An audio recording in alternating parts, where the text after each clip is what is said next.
تو آپ جو ہیں بس اپنے اذکار پابندی سے پڑھتے رہیے، آپ کو کچھ بھی نہیں ہوگا، آپ اپنے ان آپ چیزوں کو کے صاف لیے نا ستھرا میم بہت زیادہ علم اور بہت زیادہ استقامت کی ضرورت ہوتی ہے، اور ہم سب کو آپس میں ایک دوسرے کے لیے بھی اور اپنے لیے بھی دعا کرنی چاہیے کہ اللہ بالکل تعالیٰ استقامت عطا فرمائے. ورنہ آج کل لوگ جو کہتے ہیں نا کہ وائب نہیں آتی ان چیزوں سے، لوگوں کو وائب نہیں آتی، لوگوں کو یہی لگتا ہے کہ کوئی دھاگا ہونا چاہیے، کسی چیز میں سے دھواں نکلنا چاہیے، اور ہوں یہ بہت سارے لوگوں کا اس طرح سے عقیدہ ہے. تو اللہ تعالیٰ ہمیں بھی ہدایت دے اور ہدایت کے راستے پر آمین. قائم رکھے. ٹھیک ہے، آگے چلتے ہیں. من شری ما خلق، اللہ تعالیٰ سے ہم کیا کہہ رہے ہیں، یعنی اللہ ہمیں سکھا رہے ہیں کہ کل اعوذ برب الفلق، میں فلق کے رب کی پناہ میں آتی ہوں. یعنی وہ فلق جو ابھی میں نے آپ کو سمجھایا کہ ہر چیز پھاڑ کے نکال رہا ہے، جو کہ مطلب ایک طرح سے سمجھے کہ نا امیدی سے امید کی کرن ہے یہ. ٹھیک ہے، من شری ما خلق، ہر اس چیز سے جو تو نے پیدا کیا. اس کا مطلب یہ ہے کہ انسان، اللہ تعالیٰ نے جو کچھ بھی پیدا کیا ہے، چاہے وہ انسان ہو، جنات ہو، حشرات الارض ہو، ہوا ہو، پانی ہو، تو اس کا مطلب ہر چیز کا کوئی نہ کوئی شر ہے. تو ہم مانگ رہے ہیں ہر چیز کے شر سے، اللہ تیری ہر تخلیق کے شر سے میں تیری پناہ میں آتی ہوں. تو تمام ہر چیز کے شر. پھر اس کے بعد ہے وَمِن شَرِّ غَاسِقٍ إِذَا وَقَبَ، اور میں اس چیز سے پناہ میں آتی ہوں، یعنی کہ رات کے اندھیرے سے. غاسقن کا معنی جو ہے وہ اس کے ڈفرینٹ معنی لیے گئے ہیں. اندھیرے سے ہے بیسیکلی، رات جب پوری تاریکی پہ ہوتی ہے نا، یعنی کہ جب، تو وہ اندھیرا اس کو بھی غاسق کہتے ہیں. غاسق کا معنی ہوتا ہے ڈھانپنے والا. ٹھیک ہے، غسا کا تو یعنی کہ رات پوری طرح سے ہر اچھی چیز کو ڈھانپ لیتی ہے. اذا وقب، جب وہ پوری طرح سے چھا جائے. دیکھیں رات کا جو شر ہوتا ہے نا وہ بہت زیادہ ہوتا ہے. آپ نے کبھی نوٹس کیا ہو کہ کوئی اگر آپ کے گھر میں کوئی پیشنٹ ہوتا ہے یا کوئی بھی، رات کو زیادہ بیماریوں کا زور پکڑ جاتا ہے. اکثر ایمرجنسی میں لوگ رات میں بھاگ رہے ہوتے ہیں کہ ایک دم فیور جو ہے بہت زیادہ ایک دم ہائپ کر گیا، بی پی شوٹ کر گیا، کسی کو فالج کا اٹیک ہوا، تو رات کو ہو رہا ہے. زیادہ تر رات کو یہ چیزیں ہو رہی ہوتی ہیں.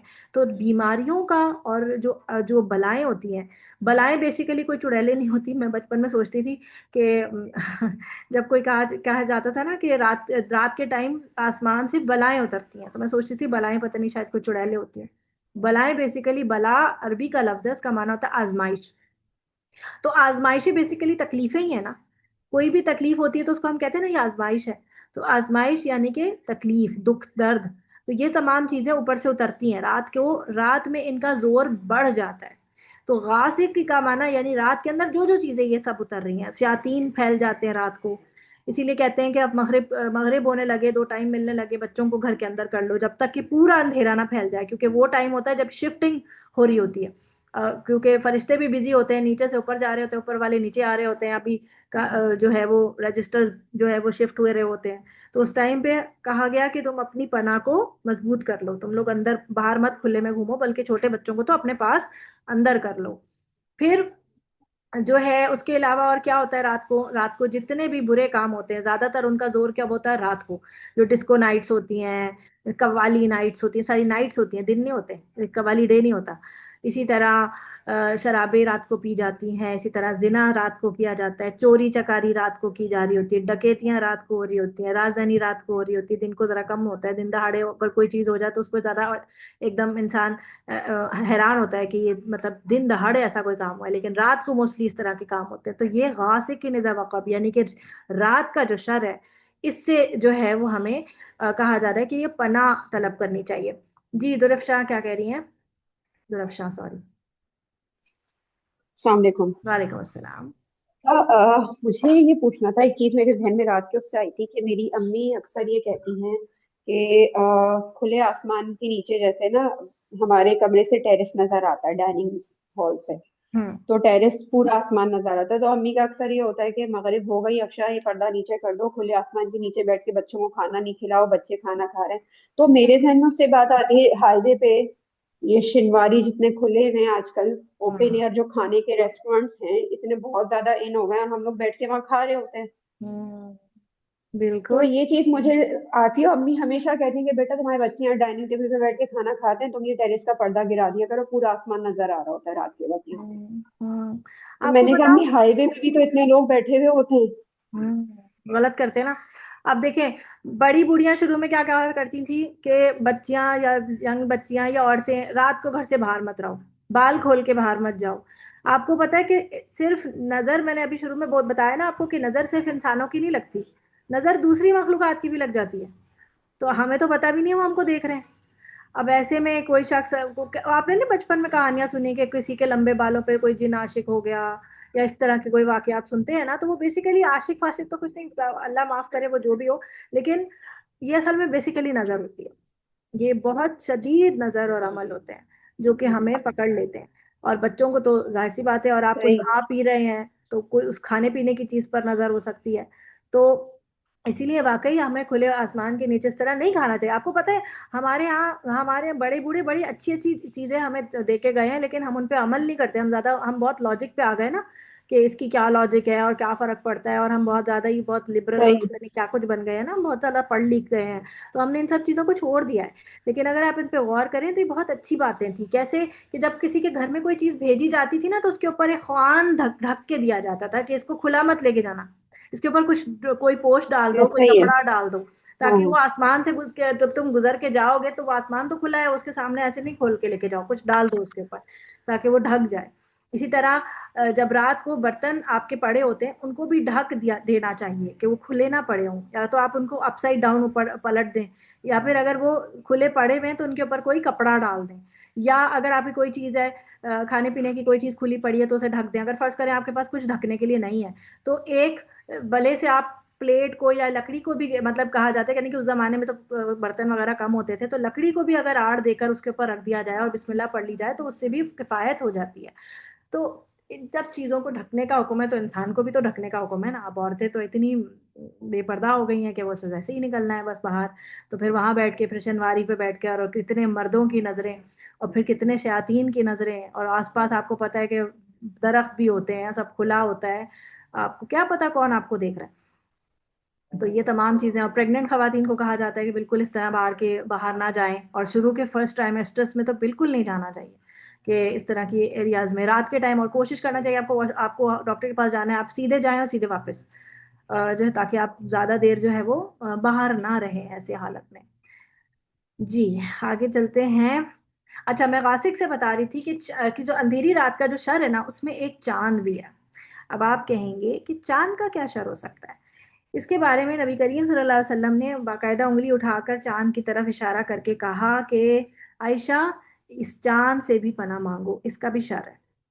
تو آپ سوچیں کہ اس میں چاند کا کیا شر ہوگا؟ چاند کا کیا شر ہوگا؟ آپ نے کبھی نوٹس کیا کہ جب بھی فل مون ہوتا ہے تو آپ اگر کہیں باہر جا رہے ہوں تو آپ نے فل مون دیکھا تو آپ اسے دیکھ کے خوش ہوتے ہیں، اور پھر اس کے بعد آپ کسی دوسرے کو ضرور متوجہ کر کے بتاتے ہیں وہ دیکھو چاند، وہ دیکھو بیبی چاند دیکھو، بچے کو کہیں گے آپ دیکھو چاند، یا آپ اپنے شوہر کو بولیں گے چاند، حالانکہ سب نے چاند ہزاروں بار دیکھا ہوگا، لیکن پھر بھی آپ اسے متوجہ کرواتے ہیں یا نہیں؟ یا صرف میں ہی کرتی ہوں؟ اس میں ویسی ہے، کرواتے ہیں نا، کرواتے ہیں ضرور. ہے نا. تو اس کا مطلب یہ ہے کہ یقیناً چاند کا کچھ نہ کچھ ایسا تعلق ہے جو ہماری اٹینشن کو ایک دم اپنی طرف مقناطیس کی طرح کھینچتا ہے، آپ کی توجہ کھینچتا ہے. ٹھیک ہے، اور آپ اپنے آپ تو کھینچتے ہی ہو، آپ دوسرے کو بھی متوجہ کراتے ہو، وہ دیکھو دیکھو چاند. دوسری بات، جب فل مون ہوتا ہے تو سمندر کا پانی چڑھ جاتا ہے، یہ سنا ہے آپ نے؟ سمندر کا پانی اوپر چڑھ جاتا ہے، اس لیے مچھیرے جو ہیں وہ ان 13-14-15 کی رات جو ہے وہ شکار پہ جاتے ہیں تاکہ مچھلیاں بھی اوپر آ جاتی ہیں اور پانی بھی چڑھا ہوا ہوتا ہے. تو جو پانی جو ہے وہ بیسیکلی اوپر اچھل رہی ہوتی ہیں، لہریں بہت اونچی اونچی جا رہی ہوتی ہیں، ایسا لگتا ہے جیسے چاند کو چھونا چاہتی ہیں. اور یہ یعنی کہ چاند میں ایسی کشش ہے جو پانی کو کھینچ رہی ہے مقناطیس کی طرح. تو جب سمندر کا پانی وہ کھینچ سکتی ہے تو انسان کی باڈی کس سے بنی ہے؟ 70% of the human body consist of water. آپ کے برین میں بھی واٹر ہے، آپ کا پتہ ہے نا، آپ کا دماغ جو ہے وہ پانی کے اندر ہے، ایک مطلب جھلی ہے، اس کے اندر واٹر ہے، وہ جس کو بھی جو کون سا فلوٹ کہتے ہیں، اللہ میں بھول ہی گئی، تو سیریبرل فلوٹ کہتے ہیں. تو وہ جو ہے آپ کے برین کو پروٹیکشن دیتا ہے، لیکن وہ پانی ہے نا، ایک طرح سے لکوڈ ہے نا، تو یہ بھی آپ کی باڈی کو مطلب اس طرح سے آپ اس کو دیکھتے ہیں تو آپ کھنچتے ہیں. اور آپ نے نوٹس کیا ہو کہ جو لوگ دیوانے ہوتے ہیں وہ چاند کو دیکھ کے باتیں کرتے ہیں. اسی طرح جو لوگ شاعر ہوتے ہیں وہ بھی آدھے آدھے پاگل ہی ہوتے ہیں نا شاعر دیوانے ہوتے ہیں نا, تو وہ بھی آپ دیکھیں کہ چاند کے اوپر شاعری ہوتی ہے زیادہ تر. محبوب کو چاند سے ملا رہے ہیں کہ چاند جیسا مکھڑا ہے تو فلاں ہے تو ایسا ہے. تو یہ تمام اس کا مطلب ہے کہ چاند کا شر ہے. آپ دیکھیں کہ چاند کو کبھی آپ نے اس نظر سے سوچا تھا کہ چاند کا بھی شر ہو سکتا ہے؟ ہم سورج کا شر محسوس کرتے ہیں کہ چلو وہ تو بہت گرم ہے, اس میں آگ ہی آگ ہے, اس میں شر ہے کہ وہ سوا نیزے پر آ جائے گا قیامت کے دن تو وہ بہت تکلیف دے گا. لیکن چاند ہمیں تکلیف دے سکتا ہے, اس کے بارے میں ہم نے سوچا تھا؟ نہیں. تو اس سے یہ پتہ چلتا ہے کہ کوئی بھی چیز, کوئی بھی شخص آپ کو تک نقصان پہنچا سکتا ہے اور آپ کو پتہ بھی نہیں چلتا. ایک دعا ہے کہ اللہم انی اعوذ بک من جار السوء, اللہ میں تیری پناہ طلب کرتی ہوں برے پڑوسی سے. پھر من زوجن تشیبنی قبل المشیب, اور ایسے زوج سے جو مجھے بوڑھا کر دے بوڑھا ہونے سے پہلے. سن رہے ہیں آپ, سمجھ رہے ہیں بات کو, یعنی کہ ایسا اسپاؤز, چاہے وہ مرد ہو یا عورت ہو, اپنا اسپاؤز, زوج تو دونوں کے مترادف بولا جاتا ہے نا, دونوں کے لیے مطلب متضاد بولا جاتا ہے. اگر عورت یہ دعا پڑھ رہی ہے تو اس کا زوج مرد ہوگا, اور اگر مرد یہ دعا پڑھ رہا ہے تو اس کا زوج عورت ہوگی.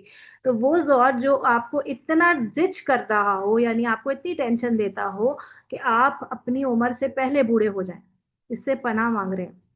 پھر ایسی اولاد جو آپ کا آقا بن کے بیٹھ جائے, یعنی کہ ایسی اولاد سے پناہ مانگی چاہیے کہ اللہ مجھے یا تو مجھے اولاد دے تو اس کو فرما بردار بنا, ورنہ اس کو ایسا نہ بنا کہ وہ میرا آقا ہی بن جائے. اب آج کل کی اولاد کا آپ نے دیکھا ہے حال کیا حالات ہیں. پھر جو ہے ایسا مال سے, اللہ ومن مالن یکون علیہ ربا, اور ایسا مال سے بھی پناہ مانگتی ہوں کہ جو میرے علیہ عذابہ, جو میرے اوپر جو ہے وہ ہو جائے, کیا کہتے ہیں, ہاں بس میں یہ دعا پڑھ کے نا نماز بریک لے رہی ہوں, تو کہ وہ میرے لیے عذاب بن جائے. پھر ایک یہ اب جو میں دعا پڑھ رہی ہوں نا, آپ جو اس دعا کا حصہ پڑھ رہی ہوں اس کو آپ غور سے سنیے گا. ومن خلیل, اور ایسا دوست, ماکرن, جو کہ مکار ہو یعنی چال باز ہو. ومن خلیل ماکرن, اور ایسے چال باز دوست سے. عینہ ترانی, آنکھ جس کی مجھے دیکھتی ہو. وقلبہ یرعانی, اور جس کا جو دل ہے میری نگرانی کرتا ہو, یعنی آنکھ سے دیکھ رہا ہے اور دل سے نگرانی کر رہا ہے, یعنی کہ وہ دیکھ تو مجھے رہا ہے لیکن ٹٹول کچھ اور رہا ہے. پھر ارآ حسنتن, جب وہ دیکھے میرے اندر کوئی اچھائی, حسنا, تو کیا کرے, دفنہا, اس کو چھپا دے. اور وَإِذَا رَأَى سَيِّئَةً, کوئی برائی دیکھے تو اسے کیا کرے, اذاعہا, اسے پھیلا دے. اذاعہا, اسے پھیلا دے, سب کو بتا دے. آپ دیکھیں آپ کے گھر کوئی مہمان آتا ہے, آپ کے ساتھ بہت اچھی طرح ملتا ہے سب کچھ یہ وہ, اور پھر وہ کہیں اور جائیں اور پھر جا کے پتہ ہے اس میں گھر ایسا رکھا ہوا تھا, بالکل اس کو تو ہوش ہی نہیں ہے اس کا میاں کب آیا, اور اسے تو اپنے بچوں کو ایسے رکھا ہوا تھا, وہ تو کچھ دیکھتی بھی نہیں ہے, وہ تو یوں ہے, اس کے بچے تو یوں کر رہے تھے, وقت فلاں یہ کر رہا تھا, اس کے گھر میں تو یوں تھا. آپ سوچیں, اس کو آپ نے اپنے گھر میں بٹھایا, اس کو کھلایا, اس کے لیے اتنی آپ نے ایفرٹ لگایا, اور آپ نے اتنا پیسہ مال بھی لگایا ظاہر ہے کھانا وانا بنانے میں, اور پھر اس کے بعد وہ آپ کے بارے میں پیچھے سے یہ سب کہہ رہا اور آپ کو سننے میں آئے, آپ کو کیسا فیل ہوگا, برا لگے گا. تو آپ کو نہیں پتا کہ کون آپ کے ساتھ ایسا کر سکتا ہے. تو ایسے میں آپ کو دعاؤں کا سہارا لازمی پکڑنا ہے. انشاءاللہ میں یہ دعا بھی آپ لوگوں کو بھیجوں گی. اچھا ابھی ہم کریں گے نماز کی بریک. الٹی سیدھی چیزیں بھی شروع کر دیتے ہیں, سپوز کچھ گنگنانا, کچھ اس طرح کی چیزیں, تو اس میں ایک شر چھپا ہوا ہے. آپ ریکارڈنگ سنیے گا, بہت اچھا وہ ایک اس کے پوائنٹرز ہیں, سمجھ میں جی آ وہ جائے گا آپ کو easily. شاعروں کی شاعری میں بھی بہت زیادہ اس کو وہ کیا چاند گیا. کی جی جی ایگزیکٹلی. یہ تو بھی ہم ہے. نوٹس ہی نہیں کرتے کہ یہ ان سب چیزوں میں شر ہے. میں شر تو بچپن ہم سے نے کبھی غور ہی نہیں کیا. چاند اس کی روشنی ٹھنڈی ٹھنڈی لگتی ہے نا رات کے ٹائم پر اسکول سی. وہ ہوتی ہے ٹھیک ہے وہ, لیکن آپ کو پتا ہے کہ جو چاند اور جو زمین کے درمیان تعلق ہے وہ گریوٹی کا ہے. جی چاند جی کو جو ہے وہ زمین نے باندھ رکھا ہے, وہ اس اپنی شکل سے.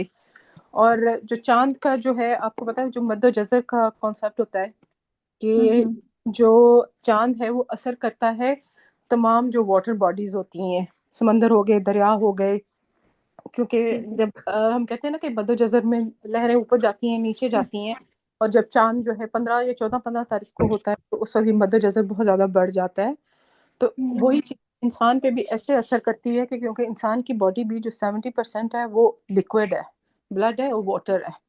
تو پھر انسان کی جو ذہنی کیفیت ہوتی ہے جو ہے اس پہ چاند جو ہے وہ اثر کرتا ہے، اور اس کے نیگیٹو اثرات زیادہ ہوتے ہیں، پازیٹیو سے کم ہوتے ہیں. یہ بھی ایک شعر ہے چاند کا جو ہے اس طرح سے. اور سپر مون میں بھی چاند جو بڑا دکھائی دیتا ہے تو وہ اس وجہ سے ہاں کہ وہ زمین پہ بہت نزدیک آ جاتا ہے.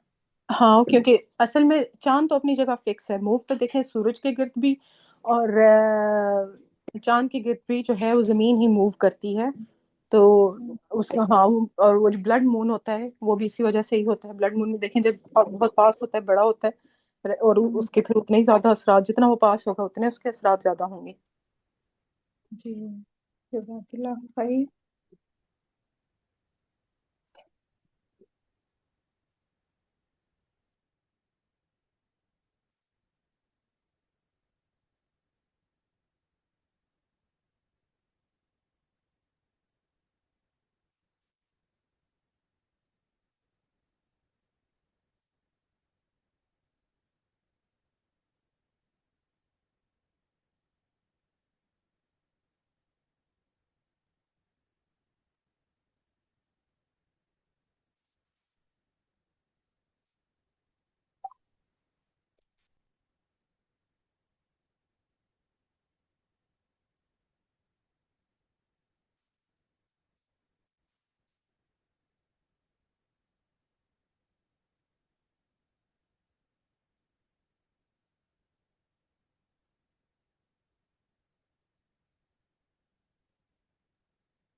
السلام علیکم ورحمۃ اللہ. ہاں جی، آپ لوگ خاموش ہو گئے. میں نے تو ریکارڈنگ آن کر دی تھی کہ آپ لوگ بولتے رہتے. اچھا، ریکارڈنگ ہوتی رہتی، میں بھی بعد میں سن لیتی. کیا کہہ رہے تھے آپ؟ میم ایک بات میں کہنا چاہ رہی تھی، مگر میں چاہ رہی تھی کہ آپ موجود ہوں، کیونکہ یہ جو برین کے فلوئڈ پہ چاند کے اثر کی بات ہے، یہ اس کا تعلق زیادہ تر تو جو پرانے زمانے میں شاعری اور یہ میتھولوجی جو تھی نا اس سے زیادہ تعلق ہے. کیونکہ ہماری باڈی کا پانی کتنا بھی زیادہ ہو، جو سمندر کے مقابلے میں ہم تو بالکل نیگلیجبل ہیں. جیسے آسمان سے کہیں سے سیٹلائٹ سے اگر دنیا کا جائزہ لیا جائے تو میں نظر نہیں آؤں گی، لیکن سمندر پانی نظر آئے گا.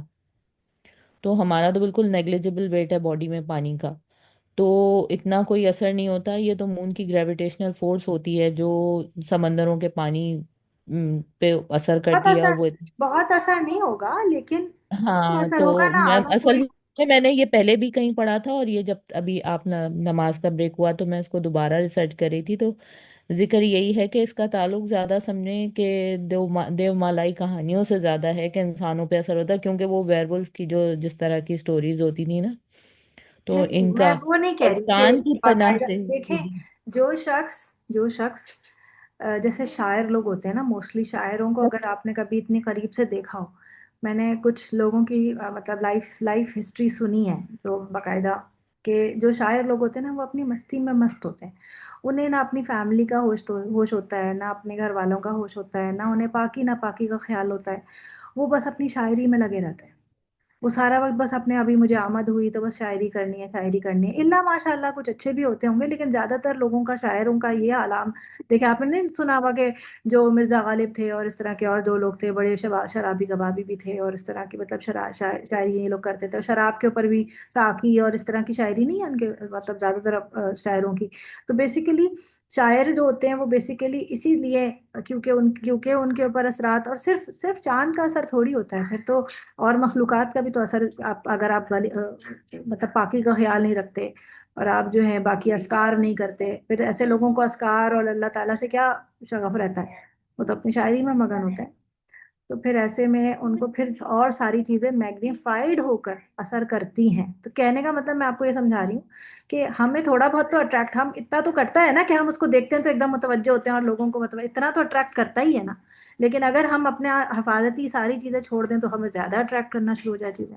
جیسے ابھی کسی نے ابھی کوئی کہہ رہا تھا نا، میں بھی یہاں جا رہی تھی کہ کسی کو کہ مجھے چاند بہت اٹریکٹ کرتا تھا. کون کہہ رہا تھا؟ میں کہہ رہی تھی فوزیہ، ہاں ابھی بھی کرتا تھا، آج توبہ کی ہے. اچھا. تو مطلب اچھا لگتا ہے نا، ایک ہوتا ہے اور سمندر کے کنارے آپ دیکھیں رات کے ٹائم سکون میں سمندر کے کنارے ٹہلنا، اور اگر فل مون کی رات ہو تو اور بھی مزہ آئے کہ انسان وہاں پہ ٹہل رہا ہو اور خاموشی ہو اور سکون ہو.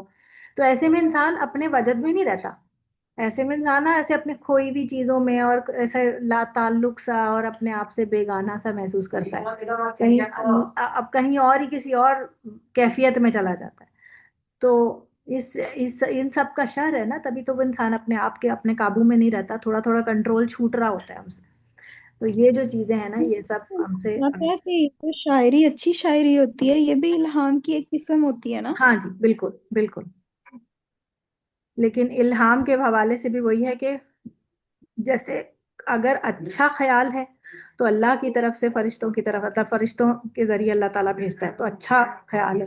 لیکن اگر اچھا خیال نہیں ہے تو وہ بیسیکلی وسوسہ ہے، برا خیال، یعنی کہ کوئی بری شاعری کر رہا ہے کوئی، مطلب جس طرح کی کوئی ایک عشقیہ شاعری ہے، جو گانے ہوتے ہیں یہ بھی تو شاعری ہی ہوتی ہے نا، تو ولگر قسم کے جو گانے ہیں یا جو بھی ہے تو وہ سب بھی تو آپ اس کو کہیں گے کہ وہ الہام ہے، تو وہ بیسیکلی وسوسہ. صحیح ہے، اس کو پھر ہم تعبیر کریں گے وسوسے سے، یہ یہ جو شیطان کی طرف سے ہے. چاند کو اس طرح پسندیدگی کی نظر سے نہیں دیکھنا چاہیے پھر. دیکھیں، لیکن میں صرف آپ کو سمجھا رہی ہوں کہ پناہ طلب کریں. دیکھیں میں نے آپ کے سامنے حدیث کو رکھ دی، قال رسول اللہ صلی اللہ علیہ وسلم یا عائشہ تو استعیذی باللہ من شر ھذا، یعنی چاند کی طرف انگلی دیکھ کر کہا کہ استعیذی، تم پناہ طلب کرو اللہ کی، من شر ھذا، اس کے شر سے، فإن ھذا هو غاسق، بے شک یہ وہ ہے جو هو الغاسق اذا وقب، هو الغاسق اذا وقب، یہ وہی ہے جو غاسق اذا وقب، یعنی کہ جو ابھی ہم اس صورت میں جو ہم پڑھتے ہیں نا کہ من کل شر پہ پردہ غاسق ڈالنے اذا والے وقب. جی جیسے یعنی کہ جب آپ اینڈ میں اس کو دیکھیں تو پھر اللہ کی اعوذ باللہ من آپ جو ہے وہ اللہ کی پناہ طلب کر لیں، تو اللہ کی پناہ طلب کر لیں. اس میں کھونا عقل پہ پردے ڈالنے کے برابر ہے نا. بالکل بالکل ایسا ہی ہے، غاسق کا معنی یہی ہے نا، عقل ڈھانپ لینا. اب آگے دیکھیں وَمِن شَرِّ النَّفَّاثَاتِ فِي الْعُقَدِ، اور پھر ان کے بھی شر سے جو نفاثات ہیں. اب یہاں آگے دیکھیے کہ نفاثات جو ہے وہ مؤنث کا صیغہ ہے، جو النفوس جو اس میں جو ایک لفظ ہے وہ محذوف ہے. محذوف کا مطلب ہوتا ہے کہ کچھ باتیں کہیں نہیں جا رہی لیکن اس کے اندر مراد ہیں. جیسے یہ اس طرح سے لفظ ہے من شر نفوس النفاثاتی. اب کیونکہ نفوس عربی زبان میں مؤنث کنسیڈر کیا جاتا ہے تو اس لیے اس کی صفت جو آ رہی ہے پھونکنے والی، ہاں اس طرح آ رہا ہے، تو وہ پھر اس طرح سے نفوس، کیونکہ جو جان جو ہوتی ہے، جیسے ہم کہتے ہیں نا جان ہوتی ہے، جان ہوتا تو نہیں ہے نا، جان ہوتی ہے، تو نفس بھی ایک جان سمجھ لیں. تو عربی زبان میں نفس مؤنث کنسیڈر کی جاتی ہے، تو اس کے ساتھ جب ہم کوئی چیز لگائیں گے تو ہم کہیں گے کہ یہ مؤنث جائے گی. جیسے ہم کہیں گے جان نکل رہی ہے، صحیح ہے، جان نکل رہا ہے تو نہیں بولیں گے، کیونکہ جان ہم نے مؤنث کہا تو اس کے ساتھ جو اس کا فعل آ رہا ہے وہ بھی مؤنث جائے گا. تو اسی لیے یہاں پر النفاثاتی گروہوں میں پھونکنے والیاں ہم عموماً لکھا ہوا ہوتا ہے. تو اب آپ کہیں گے کیا صرف عورتیں ہی جو ہے وہ گروہ میں پھونکتی ہیں یا جادوگرنیاں ہوتی ہیں، کیا مرد نہیں ہوتے؟ تو اس کا مراد یہ ہے کہ ہر وہ جان یعنی ہر وہ نفس جو گروہ میں پھونکنے والا ہے، یعنی کہ جو جادوگر ہے، اس کے شر سے پناہ مانگی جا رہی. ٹھیک ہے، بات سمجھ آ گئی؟ یعنی گروہوں میں پھونکنے والے نفسوں کی برائی سے پناہ. اس سے مراد جادو کالا عمل کرنے والے مرد اور عورتیں دونوں ہیں، یعنی اس میں جادوگروں کی شرارت سے پناہ مانگی گئی ہے. جادوگر پڑھ کر پھونک مارتے ہیں، گرا لگاتے جاتے ہیں. عام طور پر جب جادو کرنا ہوتا ہے تو وہ متعلقہ شخص کا بال یا کوئی چیز ایسی منگوائی جاتی ہے یا کوئی ان کے کپڑے منگوائے جاتے ہیں اور پھر ان کے اوپر جو ہے وہ پڑھ کے گراہیں لگائی جاتی ہیں، اور وہ گراہیں جو ہیں وہ ان کی مطلب ایک طرح سے وہ کہتے ہیں کہ اس کو کوئی روک لگا رہے ہیں کہ اس کے اوپر. اسی طرح موم کے پتلوں میں سوئیاں چبھوتے ہیں پڑھ کے، اللہ معاف کرے کیا پڑھتے ہیں یہ تو وہی جانے. تو سیدہ عائشہ رضی اللہ تعالیٰ عنہ فرماتی ہیں کہ جب آپ صلی اللہ علیہ وسلم صلح حدیبیہ سے واپس لوٹے تو آپ پر جادو کیا گیا، جس کا اثر یہ ہوا کہ آپ صلی اللہ علیہ وسلم کو معلوم ہوتا کہ آپ صلی اللہ علیہ وسلم ایک کام کر رہے ہیں حالانکہ وہ نہیں کر رہے ہوتے تھے. یہ بات سمجھ آ رہی ہے آپ کو؟ یعنی اپنا کنٹرول انسان کھو دیتا ہے. یعنی ان کو لگا میں نے یہ کام کر لیا حالانکہ وہ کیا ہی نہیں تھا. آخر آپ صلی اللہ علیہ وسلم نے ایک روز دعا کی کہ اللہ اس جادو کا اثر زائل کر دے. پھر فرمانے لگے عائشہ تمہیں معلوم ہوا کہ اللہ نے مجھے وہ تدبیر بتا دی جس سے مجھے اس تکلیف سے شفا ہو جائے. ہوا یہ کہ خواب میں 2 آدمی میرے پاس آئے، ایک میرے سرانے بیٹھ گیا اور دوسرا پائنتی کی طرف یعنی پاؤں کی طرف. ایک شخص نے دوسرے سے پوچھا اس شخص کو کیا تکلیف ہے؟ تو دوسرے نے کہا اس پر جادو کیا گیا ہے. پہلے نے پوچھا کس نے جادو کیا ہے؟ تو دوسرے نے کہا لبید بن عاصم یعنی یہودی نے جادو کیا، یعنی کہ نام بھی بتا دیا کس نے اس نے کیا ہے. پھر پوچھا کس چیز میں جادو کیا؟ تو پھر اس نے بتایا، دوسرے نے کہا کنگھی میں اور آپ صلی اللہ علیہ وسلم کے بالوں اور نر کھجور کے خوشے کے پوست میں. یعنی ہو سکتا ہے وہ کھجور انہوں نے کھائی ہو تو اس کا جو خوشہ تھا وہ پڑا رہ گیا ہو، آدھا کھا کے چھوڑا ہو یا کچھ بھی اس طرح، واللہ عالم، مجھے تو یہی سمجھ آیا. تو اس کے اندر جو ہے وہ یا تو وہ لعاب ہوگا نبی کریم صلی اللہ علیہ وسلم کا، تو وہ لے کر اس نے اس کے اوپر کیا ہو. تو یہ کہاں، اور پھر پوچھا یہ کہاں رکھا ہے؟ تو دوسرے نے جواب دیا زروان کے کنویں میں، یعنی جگہ بھی بتا دی کہ کہاں پر اس نے وہ ڈالا ہے. تو غرض کہ آپ صلی اللہ علیہ وسلم اس کنویں پر تشریف لے گئے. جب وہاں سے پلٹے تو سیدہ عائشہ سے فرمایا کہ اس کنویں کے درخت ایسے ڈراؤنے ہو گئے تھے جیسے ناگوں کے پھن ہو. یعنی آپ دیکھیں کہ اس کنویں پہ وہ جادو کا اثر اتنا پڑا کہ اس کے درختوں کے اوپر بھی وہ اثر جو ہے وہ ظاہر ہونے لگا. زروان کے کنویں سے جو اشیاء برآمد کی گئی ان میں کنگھی اور بالوں میں یہ ایک تاند کے اندر 11 گرے بنی ہوئی تھی. اب تاند کیا ہوتا ہے اللہ جانے، میرا خیال ہے شاید کوئی دھاگا ہوگا. اور ایک موم کا پتلا تھا جس میں سوئیاں چبھی ہوئی تھی. جبرائیل علیہ السلام نے آ کر بتایا کہ آپ صلی اللہ علیہ وسلم معوذتین پڑھیں. چنانچہ آپ صلی اللہ علیہ وسلم ایک ایک آیت پڑھتے جاتے اور اس کے ساتھ ایک ایک گرہ کھولی جاتی اور پتلے میں سے ایک ایک سوئی نکالی جاتی رہی. خاتمے تک پہنچتے ہی ساری گرہیں کھل گئی کیونکہ ان دونوں صورتوں کی 11 ہی آیات ہیں اور ساری سوئیاں نکل گئیں اور آپ صلی اللہ علیہ وسلم جادو کے اثر سے نکل کر یوں آزاد ہو گئے جیسے کوئی بندھا ہوا شخص کھل جاتا ہے. تو آپ دیکھیں کہ کچھ بھی نہیں کیا اور صرف یہ دعائیں پڑھ لی ہیں، لیکن پورے ایمان کے ساتھ. آپ کو پتہ ہے کئی دفعہ ایسا ہوتا ہے تو ہم دعائیں تو پڑھ رہے ہوتے ہیں اور ہم کو لگ رہا ہوتا ہے کہ اس کا اثر نہیں ہو رہا. وجہ اس کی یہ ہوتی ہے کہ ہمارے ایمان میں کمزوری ہوتی ہے. ہم سوچ رہے ہوتے ہیں پتہ نہیں اس کا اثر ہوگا یا نہیں، پتہ نہیں یہ کس طرح بتایا، پتہ نہیں کوئی. ہاں اگر کوئی اوتھینٹک شخص آپ کو کوئی بات بتا رہا ہو تو آپ پھر آپ کے ایمان میں تھوڑا اضافہ ہو جاتا ہے، آپ تھوڑا تقویت بخشتے ہیں. ہو سکتا ہے کوئی شخص آپ کو کہے کہ آپ دعا کرو میں بھی دعا کروں گا، تو آپ کہتے ہیں کہ ہاں وہ تک دعا کر رہا ہے نا تو اس کی بھی دعا لگے گی اور میں بھی دعا کر لیتا ہوں. تو پھر آپ میں تھوڑا سا کانفیڈنس آ جاتا ہے. تو پھر آپ سوچتے ہیں کہ کسی کا ہاتھ ہے مجھ پر تو میرے جو ہے وہ میری دعائیں جو ہیں وہ قبول ہو رہی ہیں یا یہ میں اس اثر سے نکل گیا. بلکہ اللہ تعالیٰ نے آپ کو صاف ڈائریکٹ پناہ کے طریقے بتا دیے، آپ کو کسی کے پاس جانے کی ضرورت نہیں. آپ خود اس کو پڑھ کے دم کریں پورے ایمان کے ساتھ کہ اللہ تو نے ان سب تمام چیزوں کے بچاؤ کے لیے مجھے یہ چیزیں دی ہیں، اب میں انہیں پڑھ رہا ہوں اور مجھے اس سے تو شفا دے گا. وَمِن شَرِّ حَاسِدٍ ایک إِذَا چیز حَسَدَ. یہ بھی اس کو کمپلیٹ کر لیتے ہیں پھر بات کرتے ہیں. وَمِن شَرِّ حَاسِدٍ إِذَا حَسَدَ، اور حسد کرنے والی کی برائی سے جب وہ حسد کرے. یعنی حسد کا معنی یہ ہوتا ہے کہ کسی شخص پر اللہ کی نعمت سے جلنا کہ یہ نعمت اسے کیوں ملی ہے اور اس کے زوال کی تمنا کرنا، یعنی چاہنا کہ یہ چیز اس سے چلی جائے. صحیح ہے کہ یہ جو ہے، یعنی کہ اگر کسی نے کوئی نئی گاڑی خریدی ہے تو کوئی سوچے کہ کاش کہ اس کا ایکسیڈنٹ ہو جائے، کاش کہ اس کی گاڑی تباہ ہو جائے، اس طرح کے بارے میں سوچے. تو یہ چیز کیا ہے؟ یہ جیلسی ہے. پھر خواہ یہ خواہش یا کوشش ہو کہ وہ حسد کرنے والے کو ملے یا نہ ملے. یعنی جو انسان حسد کرتا ہے نا اس کو یہ خواہش مطلب ہو یا نہ ہو کہ مجھے ملے یا نہ ملے، اس کو یہ جلن ہوتی ہے کہ اس کو کیوں ملا، اس سے چلا جائے.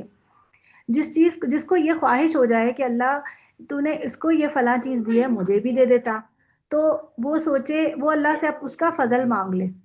یعنی اللہ سے مانگ لے کہ اللہ تو نے اس کو دیا ہے مجھے بھی دے دے اور اس کو بھی برکت دے دے اور مجھے بھی دے دے برکت. تو یہ کیا ہے؟ یہ رشک ہے اور یہ حسد نہیں ہے.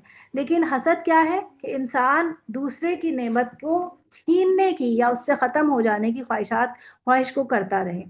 سب سے بدتر یہ ہے کہ کسی شخص کو اللہ تعالیٰ نے جو نعمت دی وہ اس سے چھن جانے کی تمنا کے ساتھ قول اور عمل کے ذریعے بھی کوشش کرنا شروع کر دے، یعنی کہ جیسے وہ لوگ جو جادو وغیرہ کرا رہے ہوتے ہیں یا مختلف کوششیں کر رہے ہوتے ہیں، جیسے گھروں میں فساد ڈالنے کے لیے، جیسے کوئی شخص کسی کی نظروں میں بہت اچھا ہے تو وہ چاہے گا کہ یہ تو بہت ہی مقبول ہے، اب اس کو میں کیسے لوگوں کی نظروں سے گراؤں، تو وہ جا کے اس کی پیٹھ پیچھے برائیاں شروع کر دے، تو یہ اس کی عملی کوشش ہوگی۔ پھر بعض کی کوشش ہوتی ہے کہ اس سے چھن کر مجھے مل جائے، جیسے بہت سے لوگ ہوتے ہیں کہ فلاں سے شادی کرنا چاہتا تھا، اس کی منگنی فلاں سے ہو گئی، اس کی منگنی توڑوا کے مجھ سے شادی ہو جائے، اس طرح کے جو حالات ہوتے ہیں۔ اور بعض کو اس سے غرض نہیں ہوتی، مگر وہ اسی پر خوش ہوتے ہیں کہ اس کے پاس یہ نعمت نہ رہی، یعنی کہ کوئی شخص کسی کے پاس سے کوئی نعمت چلی جائے تو آپ کو خوشی ہو کہ ہاں بھائی اچھا ہوا، چلو اس کو پتہ چلا کہ اس کو کیا ہوا۔ یہ جو چیز آپ کے دل میں آ جاتی ہے یہ بھی بڑی خطرناک ہوتی ہے، اس سے پناہ مانگنی چاہیے کہ اللہ ہمارے دل میں کسی کے بارے میں حسد نہ آئے، کیونکہ حسد کے بارے میں واضح حدیث آتی ہے نا کہ حسد اعمال کو ایسے کھا جاتی ہے جیسے آگ لکڑی کو۔ کئی بار آپ کو پتہ بھی نہیں چلتا آپ کو کسی سے حسد ہو رہی ہوتی ہے، آپ کسی کا بلا وجہ پیچھے مذاق اڑا رہے ہوتے ہیں، پیچھے اس کے پیچھے ہی پڑے رہتے ہیں، آپ اس کے بارے میں بات کر رہے ہوتے ہیں اور آپ کو پتہ ہی نہیں چلتا کہ حسد ہے، کہ آپ اس کی کسی نہ کسی ایک ایسی خوبی سے جل رہے ہو کہ جو آپ کے پاس نہیں ہے، تو آپ در پردہ انکانشیسلی اس کو باقی چیزوں میں کہیں نہ کہیں آپ اس کو گراؤنڈ کرنا چاہتے ہو، آپ چاہتے ہو کہ وہ نیچے ہو جائے۔ تو یہ چیز بڑی خطرناک ہوتی ہے، ہمیں کئی دفعہ اپنے عمل پہ اندازہ ہی نہیں ہو رہا ہوتا کہ ہم کیا کر رہے ہیں۔ دوسرا یہ عملی طور پر تو اسے نقصان پہنچانے کی کوشش نہ کرے، لیکن دل میں یہ خواہش رکھے کہ اس کے پاس سے وہ نعمت چلی جائے۔ یہ دونوں صورتیں جو ہیں وہ حرام ہیں۔ اب سوال یہ پیدا ہوتا ہے کہ حاسد کے شر سے پناہ مانگتے وقت اذا حسدہ کی شرط کیوں لگائی گئی ہے؟ تو اس کا جواب یہ ہے کہ حسد کا نقصان دوسرے شخص کو اسی وقت ہوتا ہے جب وہ حسد کے تقاضے یعنی کہ اپنے قول اور فعل سے اس کو پورا کرنے کی کوشش کرتا ہے۔ حسد کی ایک صورت تو یہ بھی ہو سکتی ہے کہ دل میں خیال آئے کہ فلاں شخص کو یہ نعمت کیوں ملی، پھر اس کے بعد وہ خیال جو ہے وہ غائب ہو جائے، یعنی محو ہو جائے، بھول جائے وہ، اس پر کوئی مواخذہ نہیں ہے۔ یعنی کہ بہت دفعہ ہوتا ہے، کئی دفعہ آپ کو کوئی چیز نظر آتی ہے، آپ کہتے ہیں یار مجھے بھی یا اس کے پاس کیوں ہے، یہ کون ہے، اتنی تو کوئی خاص نہیں ہے وہ کہ اس کو یہ چیز مل جاتی، تو آپ کے دل میں یہ خیال آ گیا تو آتے ہی چلا گیا تو کوئی بات نہیں۔ لیکن اگر وہ خیال جڑ پکڑ گیا، اب آپ اس پہ لگ گئے پیچھے اور آپ لوگوں کو بتا رہے ہیں، فلاں کو پکڑ رہے ہیں، اس کو بتا رہے ہیں، کوئی کوششیں کر رہے ہیں، تو یہ خیال پھر آپ کا عمل بن جائے گا۔ ایسے خیال آ ہی جاتے ہیں کیونکہ انسان کی تربیت میں یہ بات رکھی گئی ہے کہ وہ اپنے ہمجنس کے پاس کوئی اچھی چیز اپنے سے بڑھ کر نہیں دیکھنا چاہتا، تو یہ حسد بن جاتا ہے۔ تو اس کے ساتھ احسان کا جو رویہ ہے، ہم اس سے کس طرح بچ سکتے ہیں کہ جس سے آپ کو محسوس ہو رہا ہو کہ اس سے مجھے حسد ہو رہی ہے، تو آپ اس سے احسان کا معاملہ کریں، اس کو تحفے تحائف دیں، اس کے لیے دعا کیا کریں، اس کی خوبیاں بھی بیان کیا کریں، مطلب عام یعنی کہ پیٹھ پیچھے اس کی اچھائیاں شروع کر دیں، تو اس سے کیا ہوگا، آپ کا دل اس کی طرف سے صاف ہو جائے گا۔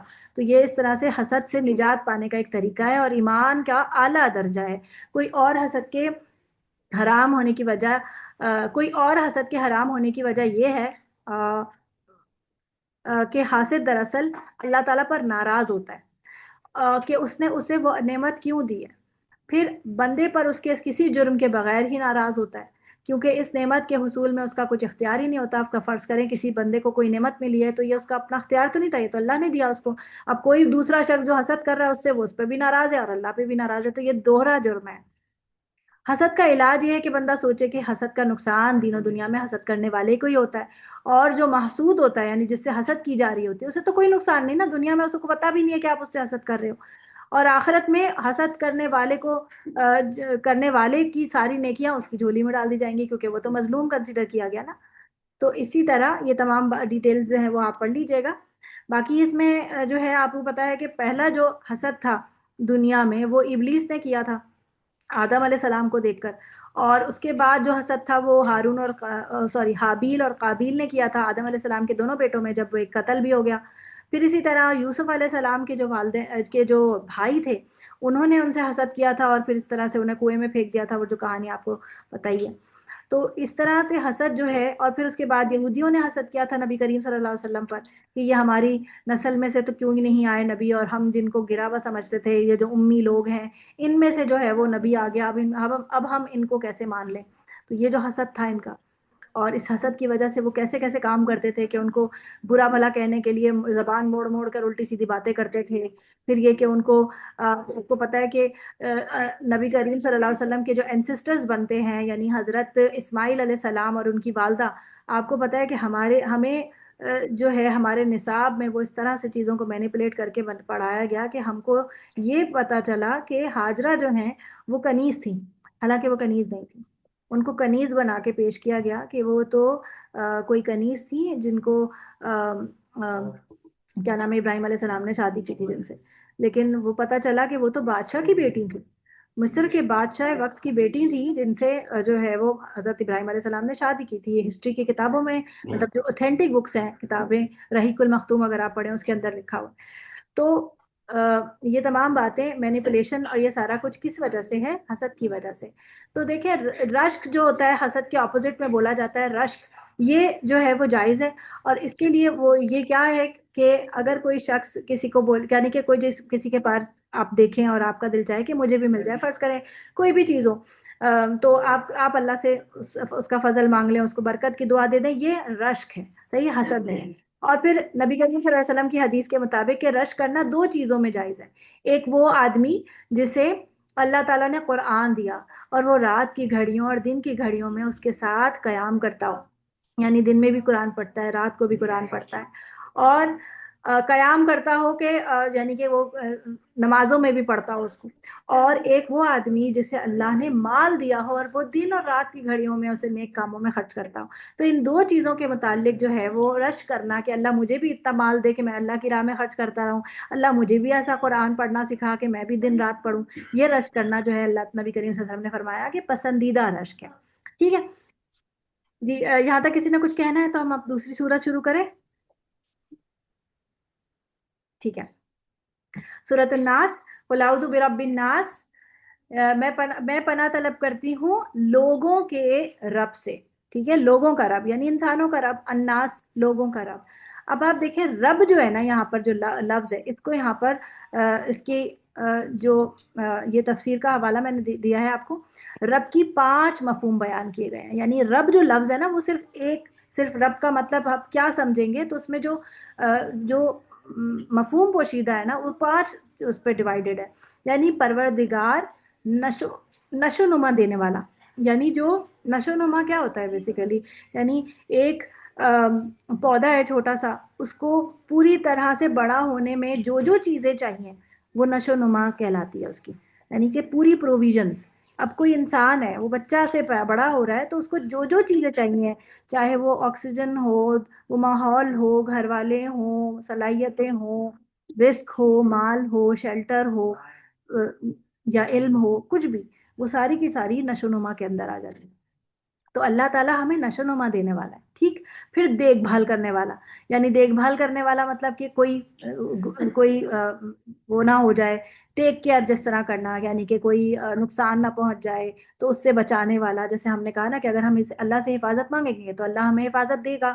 پھر فوقیت رکھنے والا بالادست، یعنی کہ وہ ہم پر اپ ہینڈ ہے، درجے ہمارے اوپر وہ ایک اپ ہینڈ ہے، یعنی اگر ہم یہ سوچیں کہ کوئی شخص یہ سوچے نا کہ اللہ دنیا میں میرا کوئی نہیں ہے جو میرے لیے بولے، یعنی کہ میں اگر کوئی مجھے سپریس کرنا چاہے، کوئی مجھ پہ ظلم کر رہا ہے، جیسے اکثر خواتین سوچتی ہیں کہ میرے پیچھے میری بیک مضبوط نہیں ہے، میرے اماں ابا نہیں ہیں، یا میرے اماں ابا غریب ہیں، یا یہ کہ وہ اتنا اس حیثیت کے نہیں ہیں کہ وہ بول سکیں، تو اب میرے گھر سسرال والے ہیں یا میرا شوہر ہے، اس کو کوئی میرے پیچھے کوئی بولنے والا نہیں ہے، کبھی ایسی سچویشنز ہوتی ہیں نا انسان کو، تو آپ سوچیں کہ آپ کے اوپر تو ایک اتنی بڑی ذات ہے جو سب کے اوپر بالادست ہے، تو اگر آپ اس سے مانگیں گے تو وہ آپ کو مطلب کوئی نقصان نہیں پہنچنے دے گا، آپ اپنے لیے کھڑے ہو جائیں اللہ تعالیٰ پر توکل کر کے، اللہ تعالیٰ آپ کو کوئی نقصان نہیں پہنچنے دے گا۔ پھر ملکیت رکھنے والا، اللہ کہتا ہے کہ عباد الرحمن، رحمان کے بندے، پھر اللہ کہتا ہے کہ یا ایھا الذین آمنوا، وہ لوگ جو مجھ پہ ایمان لاتے ہو، اپنے آپ کو یا عبادی کر کے اللہ تعالیٰ پکارتا ہے، یہ ملکیت ہے نا اللہ کی، اپنے آپ سے جوڑتا ہے۔ پھر آقا، پھر ہر چیز کا جو حکم ہے اسی کا ہی ہے، تو آقا ہے، مالک ہے اور سب کچھ کرنے والا ہے۔ تو یہ رب جو ہے نا ایک بہت وسیع معنوں کے اندر ہے کہ ہم صرف اللہ کو کہتے ہیں نا کہ اللہ ہمارا رب ہے، تو اس میں یہ تمام چیزیں شامل ہو جاتی ہیں کہ وہ ہمارا ٹیک کیئر کرتا ہے، ہمیں اسٹارٹ سے لے کے آخر تک جو کچھ بھی ہمارے ساتھ ہونا ہے وہ سب اس کو معلوم ہے، وہ ہمیں بچاتا بھی رہتا ہے، کئی بار ہم دعائیں مانگتے ہیں اللہ تعالیٰ سے، ہماری پوری نہیں ہو رہی ہوتی، ہم سوچتے ہیں ہمیں مل نہیں رہا، پھر پتہ چلتا ہے کچھ عرصے کے بعد ہماری وہ دعا پوری ہوتی، تو ہم کہتے ہیں کہ اب ملا نا زیادہ بہتر ہوا، اس وقت مل جاتا تو اتنا اچھا نہیں تھا، اب زیادہ بہتر ہے۔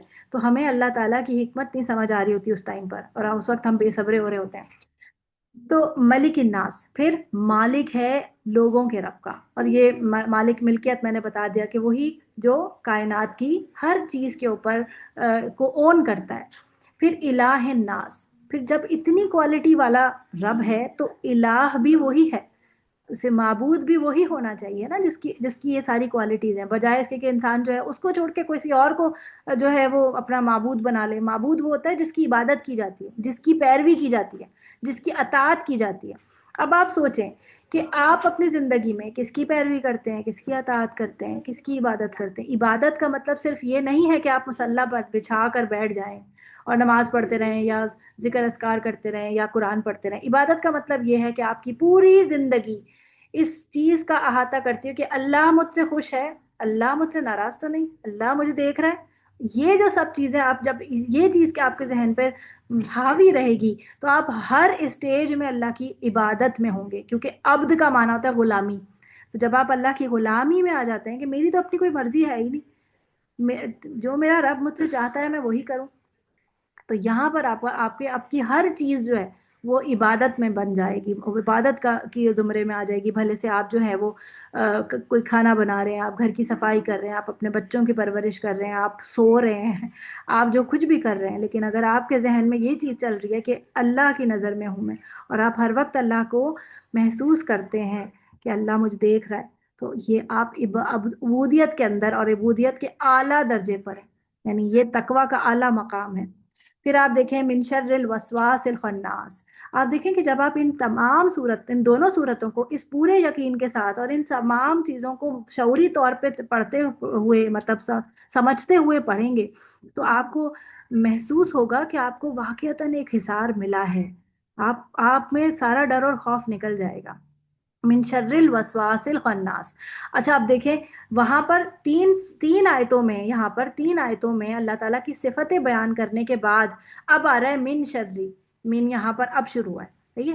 اعوذ کے بعد جو با تھا وہ یہاں پر سٹارٹ ہوا، یہاں پر با بھی ربی کے ساتھ لگا، اور اسی رب کی آگے جو ہے وہ چلتی رہیں صفات کہ رب ہے، الہ ہے، ملکی ہے، مالک ہے، اور پھر اب آ رہا ہے کہ وہ دوسرا پریپوزیشن من کا، کہ من شر الوسواسی، شر سے کس کے؟ الوسواس کے، جو وسوسہ ڈالتا ہے، الخناس جو پلٹ کر آتا ہے۔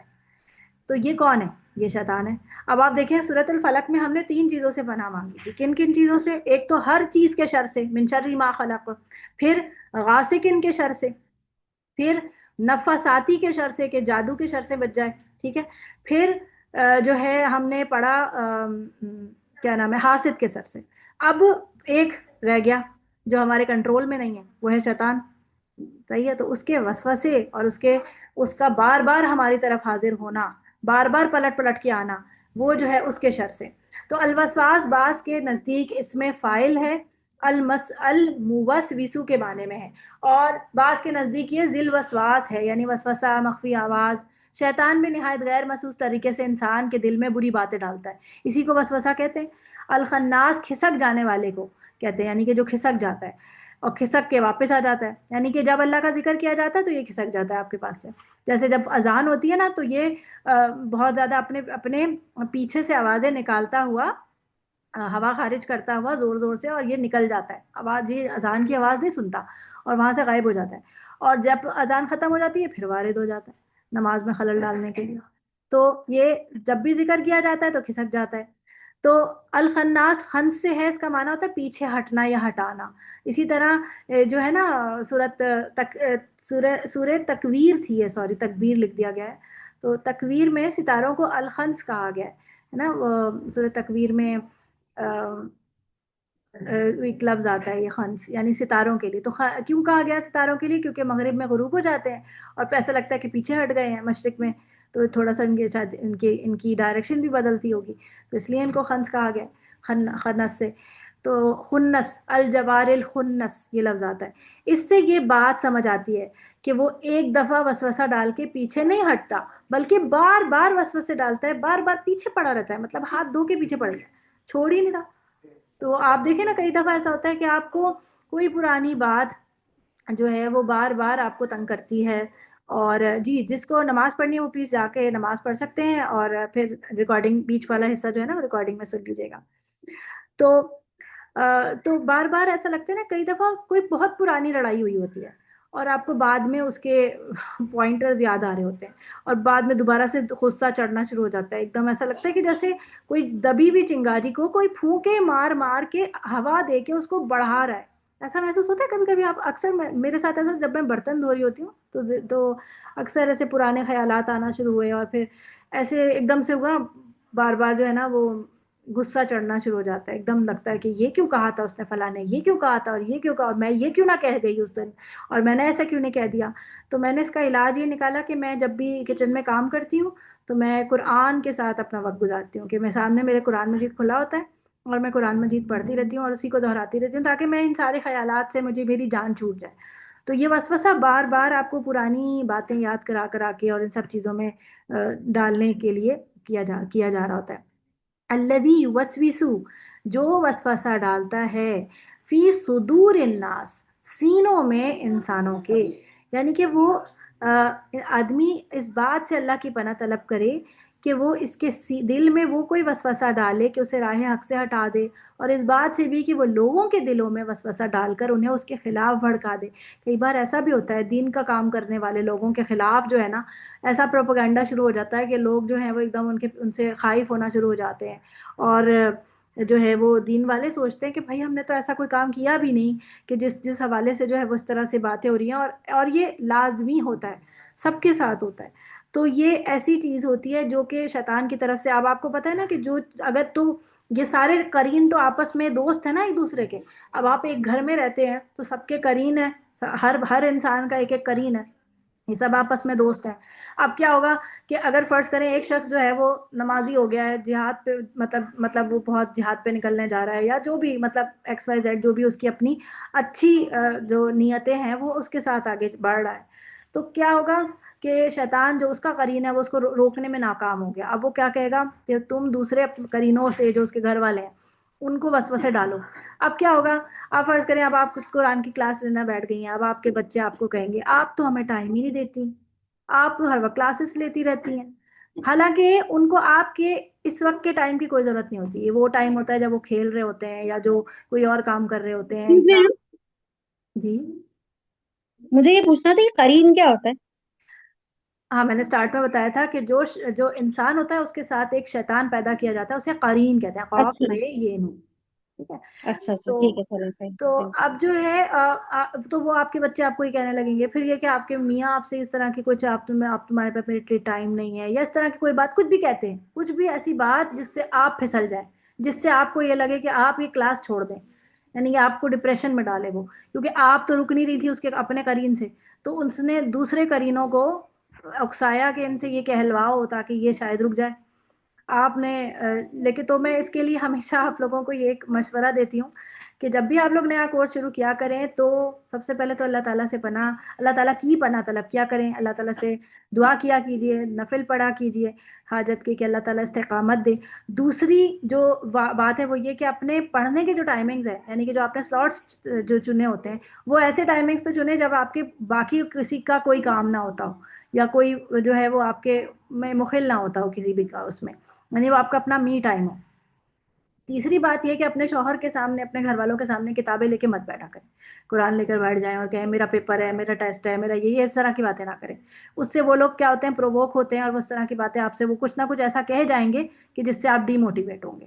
اللہ ماشاء اللہ، اب جیسے مجھ جیسے اب ہے کہ اب تو ہمارے گھر والوں کو بھی پتہ ہے کہ یہ رو کیسے نہ رکیں گے تو الحمدللہ، تو اب وہ ہمیں کچھ نہیں کہتے۔ تو ایک جو شروع کے لوگ ہوتے ہیں نا، جو شروع میں ابھی جو سٹارٹ والے، تو ان کو فرق پڑتا ہے ان کی باتوں سے یا کس طرح۔ اب اگر میرے میاں کہہ بھی دیں گے نا کہ تم تو بہت بزی ہوتی ہو، تو مجھے اس بات سے فرق ہی نہیں پڑے گا کہ ہاں میں بزی ہوتی ہوں، آپ کو پتہ ہے میں بزی ہوتی ہوں، اور میں آپ کے ٹائم پہ تو کچھ نہیں لے کے بیٹھتی۔ آپ کو تو میں آپ کا ٹائم دیتی ہوں، جب آپ مجھے کہتے ہیں کہ میرے پاس بیٹھو، مجھ سے باتیں کرو، یا میرے ساتھ واک کرنے چلو، یا میرے ساتھ کوئی بیٹھ کے کوئی ویڈیو دیکھ لو، تو میں آپ کے ساتھ بیٹھی ہوتی ہوں، تو وہ میں آپ کے سارے کام آپ کو دے رہی ہوتی ہوں، آپ کو کھانا گرم دیتی ہوں، آپ کو رات کو ٹائم دے دیتی ہوں، سب کچھ کرتی ہوں، پھر آپ کو یہ کہنے کی کیا ضرورت ہے کہ مجھے ٹائم نہیں دیتی؟ تو پھر اس پہ کوئی بنتا نہیں نا پھر، تو وہ بھی مسکرا کے خاموش ہو جاتے ہیں۔ تو کہنے کا مطلب یہ ہے کہ جو ہے اس چیز کو ٹیکل کرنے کی پھر ٹائم لگتا ہے اس میں۔ اچھا جی، آگے دیکھتے ہیں اس میں کہ آدمی کوئی نیکی یا برائی کرتا ہے۔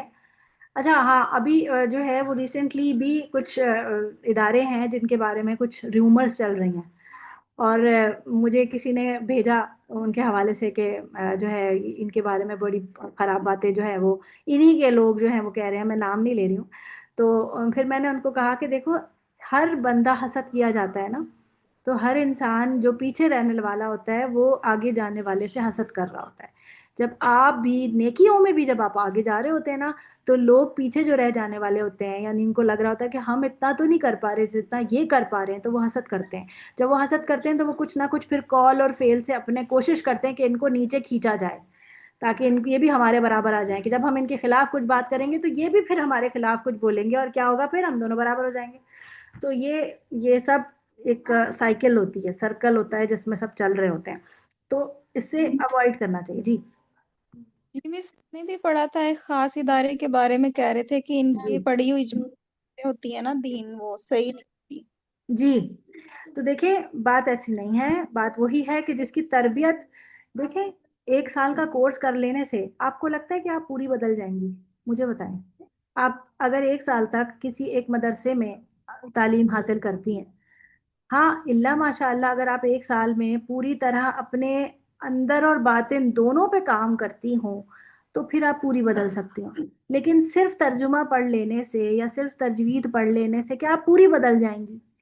اس پہ وقت لگتا ہے، سالوں لگتے ہیں۔ آپ نے دیکھا نہیں کہ نبی کریم صلی اللہ علیہ وسلم کے دور میں مسلمانوں کی تربیت کے لیے کتنے سال لگے ہیں؟ مکہ میں 13 سال مکی دور تھا جس میں مسلمانوں کی تربیت ہو رہی تھی کہ نہیں، ابھی ہاتھ نہیں اٹھانا، ابھی جو ہے وہ مزاحمت نہیں کرنا کفار کے خلاف، کیونکہ تم ابھی کمزور ہو، ابھی تم اپنے دین کے اوپر، اپنی اپ برنگنگ پر، اپنے اوپر محنت کرو، اپنی اندر کی اسٹرینتھ پہ محنت کرو، تو 1 سال میں ہم بدل جائیں گے۔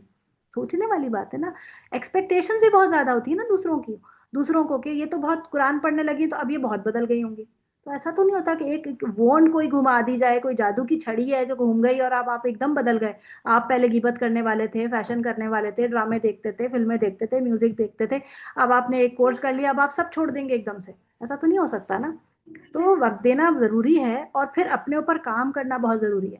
ایسے میں جب آپ نکلتے ہیں، غلطی دونوں طرف ہوتی ہے، میں کسی ایک کا دفاع نہیں کر رہی ہوں، دونوں طرف کا دفاع کر رہی ہوں۔ جو دین والے ہیں ان سے بھی غلطیاں ہو جاتی ہیں، اور جو دوسرے سامنے ہیں ان کی ایکسپیکٹیشنز بہت زیادہ ہوتی ہیں، اس وجہ سے ہم جب ان کی ایکسپیکٹیشنز پہ پورے نہیں اترتے تو ان کو لگتا ہے کہ دین والے جو ہیں وہ ایسے اور ویسے ہیں۔ بات سمجھ آ رہی ہے؟ تو اس لیے اس بات پہ بہت زیادہ مطلب اس کو ہوا نہیں دینی، کیونکہ اس سے ہمارا دین بدنام ہو رہا ہے، اس کو آپ یہیں دبا دیں، کیونکہ یہ بات اصل میں یہ ہے کہ کہیں کوئی تو غلطی ہو رہی ہے نا جس کی وجہ سے آگے بات ہو رہی ہے۔ جب سامنے والا آپ پہ انگلی اٹھا رہا ہے، اس کا مطلب ہے کہیں کوئی جھول رہ گیا ہے، اور اگر نہیں بھی رہ گیا ہے تو اس کا مطلب ہے آزمائش ہے، تو اس پر صبر کریں، اللہ تعالیٰ سے دعا کریں، اللہ تعالیٰ سب کو بہتر کریں۔ ٹھیک ہے، چلیں آگے دیکھیں کہ یہاں پہ مزید کیا بات ہو رہی تھی۔ جیسے یہ آپ کو پتہ ہے کہ شیطان جو ہے وہ آپ سے کس طرح سے آپ کو مینیپولیٹ کرتا ہے، اس چیز کو سمجھے، یہ بہت امپورٹنٹ بات ہے، اس کو میں ضرور پڑھانا چاہتی ہوں۔ سو سوری، میں آپ لوگوں کا تفسیر کا آج ٹائم زیادہ ہو گیا نا، تو لیکن بتاؤں گی یہ دو چھوٹی چھوٹی صورتیں ہیں، لیکن آپ دیکھیں اس کے اندر تفسیر اتنی زیادہ ہے، میں کتنی بھی کم کر دوں لیکن یہ اس سے زیادہ کم ہو نہیں رہی۔ اللہ تعالیٰ بس ہمارے وقت میں برکت دے، اور آپ لوگوں کو اللہ تعالیٰ بہت اجر دے، اتنی دیر آپ لوگ بیٹھے ہیں یہاں پر، اور آپ لوگوں سے قبول کرے اس کو۔ اچھا دیکھیں اس میں کہ کیا کرتا ہے شیطان آپ کے ساتھ، کہ ایک انسان جو ہے نا وہ نیکی پہ قائم ہوتا ہے، تو اس کو کیا کرتا ہے، کوشش کرتا ہے کہ اس کو نیکی سے ہٹائے، نہیں ہٹا سکتا تو اسے بدعت میں پھنسانے کی کوشش کرتا ہے۔ بدعت کیا ہوتی ہے؟ یعنی کہ جو چیز سنت سے ثابت نہیں ہے، اور جب بدعتوں میں بڑھاتا ہے تو سنتیں جاتی جا رہی ہوتی ہیں، صحیح ہے؟ بدعت آتی ہے تو سنت جاتی ہے، اور بدعت تو زیادہ بڑا گناہ اس وجہ سے ہوتا ہے کہ وہ انسان ثواب سمجھ کے کر رہا ہوتا ہے، تو اس سے پلٹنا یا توبہ کرنا تو بڑا مشکل ہو جاتا ہے، کیونکہ وہ تو سمجھتا ہی نہیں اس کو میں گناہ کر رہا ہوں، ٹھیک ہے، تو یہ زیادہ بڑی خرابی ہو جاتی ہے۔ اب اسی طرح جو ہے وہ کبیرہ گناہوں میں مبتلا کرنے کی کوشش کرتا ہے، کوئی ایسے گناہ جو ہے وہ لوگوں سے ہو جاتے ہیں، تنہائی کے گناہوں میں ملوث کرتا ہے۔ اسی طرح جو ہے بڑے بڑے جو یا تو اگر بڑے گناہ نہیں ہے تو چھوٹے گناہوں کے اندر وہ کہتا ہے کہ کوئی بات نہیں، چھوٹا سا تو گناہ ہے نا، تھوڑا سا تو ہے نا، کوئی بات نہیں، ایک دن میوزک سن لیا کیا ہوا، ایک گانا سننے سے کچھ نہیں ہوتا۔ پھر کیا ہوتا ہے، انبار لگتا چلا جاتا ہے، ایک کے بعد ایک چھوٹے چھوٹے گناہ مل کر بہت بڑے بڑے بہت زیادہ ہو جاتے ہیں، تو اس کا مطلب وہ کبیرہ گناہ بن جاتے ہیں۔ پھر اس کے بعد جو ہے بے وجہ وقت ضائع بیکار کاموں میں لگانے کی کوششیں کرتا ہے۔ آپ دیکھیں، آپ قرآن پڑھنے بیٹھے ہیں، آپ جو ہے وہ کوئی سبق یاد کرنے بیٹھے ہیں، آپ کا فون بجا، آپ فون پہ بات کرنے لگے، لمبی ہو گئی بات، آپ کا وقت ضائع ہو گیا، آپ کا جو پڑھنے کا ٹائم تھا وہ نکل گیا۔ اسی طرح آپ کو کوئی میسج آیا، آپ اس لنک پہ کلک کیا، وہ کہیں اور نکل گئے، آپ کچھ اور دیکھنے لگے، آپ بھول ہی گئے آپ پڑھنے کیا بیٹھے تھے۔ سب سے زیادہ تو یہ فون جو ہے نا ڈسٹریکٹنگ سب سے زیادہ ہے۔ تو یہ آپ نماز پڑھتے ہیں، ادھر آپ کا فون بجنے لگتا ہے، آپ جو ہے وہ فون پہ متوجہ ہوتے ہیں، آپ اپنے نماز کے بعد کے اذکار بھول جاتے ہیں کہ میں نے یہ پڑھنے تھے۔ تو یہ کتنا مشکل ہے ہمارے لیے یہ سب جو ہے نا، یہ تو فون کو تو نا بالکل، میرا تو کبھی کبھی دل چاہتا ہے اس کو پھینک دو اٹھا کے کوئی، یہ اس کے بغیر یا تو یہ کوئی انسان ایک آئیلینڈ پہ چلا جائے جہاں پہ نہ فون ہو نہ کوئی اور ڈسٹریکشن ہو، انسان جو ہے وہ بس وہاں بیٹھ کے اللہ کا ذکر کرے، قرآن پڑھے۔ اچھا، تو یہ تمام چیزیں بڑے ثواب کو چھوڑ کے چھوٹے ثوابوں پر اکتفا کرنے کا وہ کر دیتا ہے، جیسے نفلی نمازوں میں لگا کر جو ہے وہ باقی فرض نمازیں چھوڑ دینا، جیسے اکثر لوگ جو ہیں وہ کچھ راتیں شب برات یا کون سی شب معراج، ان طرح کی کچھ راتیں جو خود ساختہ بنائی ہوئی ہیں، ان میں اتنا جاگے ہوں کہ فجر نماز چھوٹ جائے، اور اسی طرح اور دوسرے کام جو ہے وہ اس میں لگا ہوا، سوشل ورک میں اتنا لگاؤ کہ فرض نمازیں جا رہی ہوں، سوشل ورک میں اتنا لگاؤ کہ گھر کے جو اصل جو ذمہ داریاں اس میں نکل جائے انسان۔ تو یہ تمام چیزیں جو ہیں وہ انسان کو یعنی کہ جو یہ فسفسے جو ہے نا بیسیکلی شیطان کے، وہ اس طرح کے ہیں۔ اور اس کے بارے میں سورہ اعراف میں اللہ تعالیٰ فرماتے ہیں کہ اگر تجھے شیطان کے طرف سے کوئی کچوکا لگے، یعنی وسوسہ آئے، یعنی شیطان تجھے غصہ دلائے، تو اللہ کی پناہ مانگ لے۔ غرض یہ کہ موت تک یہ دشمن اپنی دشمنی سے باز نہیں آتے۔ اللہ تعالیٰ ہمیں آخری وقت تک اپنی پناہ میں رکھے۔ آپ کو پتہ ہے موت کے وقت بھی جو ہے وہ یہ شیطان جو ہے وہ اپنی پوری چال چل رہا ہوتا ہے۔ جب انسان کی روح کھینچی جا رہی ہوتی ہے نا، تو ایک طرف فرشتے ہوتے ہیں اور ایک طرف شیطان کھڑا ہوتا ہے، کہتا ہے میری طرف آ جا، میں تجھے بچا لوں گا۔ تو جو کمزور ایمان والا ہوتا ہے وہ اس کی طرف لپکتا ہے، تو جب اس کی طرف لپکتا ہے تو کفر میں ہی مرتا ہے۔ ویسے بھی کیا ایک شخص مطلب کمزور ایمان کا تھا، کافر نہیں تھا، لیکن وہ موت کے ٹائم اس کی طرف لپک گیا، اس کا مطلب یہ ہوا کہ وہ کفر پہ مر گیا۔ تو یہ بھی مطلب اس سے بھی دعا مانگی، دعا پناہ، مطلب یہ بھی دعا ایک ہمیں سکھائی گئی ہے کہ اس چیز کے لیے بھی اللہ تعالیٰ سے پناہ مانگ، اللہ تعالیٰ کی پناہ طلب کی جائے کہ اے اللہ میں اس بات سے تیری پناہ مانگتی ہوں کہ کہیں مجھے موت کے وقت شیطان نہ اچک لے جائے۔ یہ ہے اللہم انی اعوذ بک ان یتخبطنی الشیطان عند الموت، پچھلے کورس میں ہم نے یاد کروائی تھی آپ کو۔ تو یہ دعا بھی جو ہے وہ بہت مطلب یہ مانگنی چاہیے ہمیں، اللہ تعالیٰ سے یہ پناہ مانگنی، اللہ تعالیٰ کی پناہ میں اس بات سے طلب کرنی چاہیے، کیونکہ ہمیں کیا پتا کہ موت کے وقت ہم کس سچویشن میں ہوں گے۔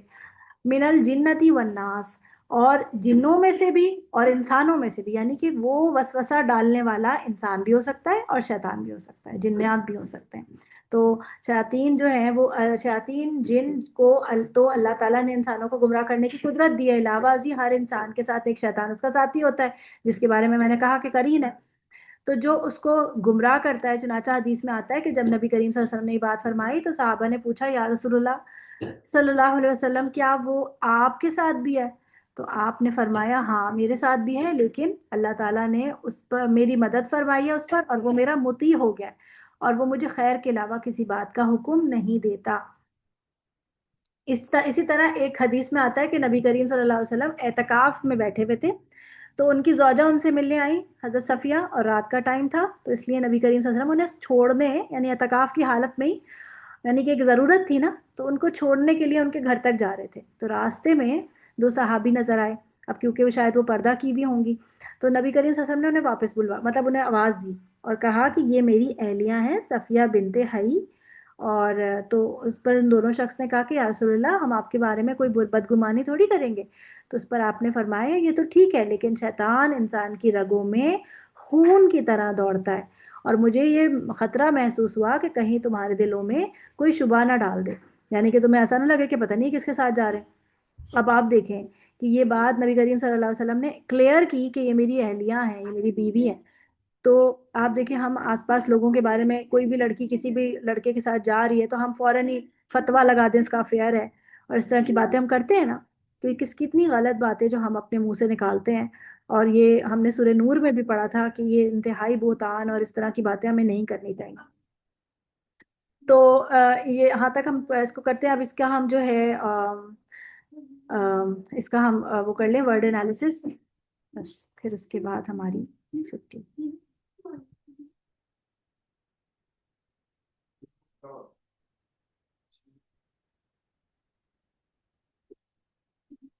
سورۃ الفلق سے شروع کرتے ہیں. کل کہہ دیجئے. تو یہ اچھا، آپ لوگوں کے گروپس جو ہیں وہ اسی ہفتے ہوں گے، ٹھیک ہے، نیکسٹ ویک نہیں جائیں گے، اسی ہفتے ہوں گے. تو آپ لوگوں نے اسی مطلب آج کے آج ہی اس کو یاد کر لیں، آج اور کل میں. قاف واو لام قول سے ہے. اعوذ روٹ ورڈ اس کا ہے عین واو ذال، ٹھیک ہے. اعوذ میں پناہ طلب کرتی ہوں. اس میں جو الف آ رہا ہے نا، اس میں میں کا مفہوم ہے، میں پناہ مانگتا ہوں یا میں پناہ لیتی ہوں. بی ربی، میں نے آپ کو بتایا کہ اعوذ کے 2 پریپوزیشن ہے، تو اس لیے بی کا کوئی خاص معنی نہیں یہاں پر ہو رہا، کیونکہ یہ اس کا پریپوزیشن ہے کہ جس کی پناہ طلب ہو رہی ہے، اسی لیے اس میں کی لگا یہاں پر، ٹھیک ہے. تو رب کی، الفلقی صبح کے، کون سے رب؟ فلک کے رب کی. اب یہاں پر دوسرا پریپوزیشن آ رہا ہے اعوذ کا کہ جس وجہ سے پناہ چاہیے. تو من شرری، شر سے، من کا معنی ہوتا ہے سے، اور شرری مطلب شر، صحیح ہے. من شرری، شر سے، ما جو خلقہ اس نے پیدا کیا یا اس نے پیدا کی، ٹھیک ہے، جو بھی مخلوق اس نے پیدا کی، خلقہ سے، خالام کاف، ٹھیک ہے. اچھا لفظ آگے پیچھے ہو جائیں کوئی بات نہیں، مفہوم نہیں بدلنا چاہیے بس، ٹھیک ہے.